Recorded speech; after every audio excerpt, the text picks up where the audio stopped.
Aba pare, maluwang yan ah. Ang alin pare? Ito ba pare?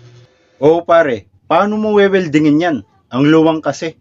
Madali lang yan pare. Pamilyar ka ba sa filler rod? Filler rod? Ano yun pare? Heto pare.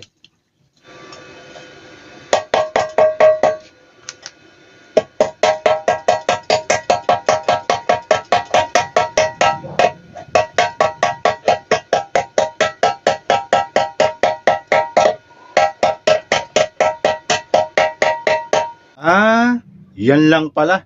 Originally, ginagamit to sa TIG welding. Bali, yan ang gagamitin mo sa maluwang na yan. Oo pare, ito nga. Paano pre? Ganito pare. Ilalagay mo lang dyan yung filler rod mo. Ayan. Dito sa gilid. And then, ito yung welding rod mo, no? Yung meron ng amperahe. Ngayon, ispatan mo dyan hanggang sa dulo, hanggang sa mapuno yan. Tapos, lilipat tayo dito sa kabila.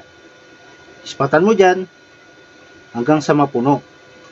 Tapos, lilinisin mo yan gamit ang steel brush at paniktik. And then, dadagdagan mo yan doon sa pinanggalingan kanina. Spot, spot, spot, spot, spot. Tapos dito ulit yung nalinisan na. Oh. Spot, spot, spot, spot, spot. Hanggang sa mapuno na yan. Tapos, doble-doblein mo na lang para maging matibay. Tapos, linisan mo ng grinder. Okay? Heto pre, actual. Sige pre.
Ayan pre, punong-puno na yan.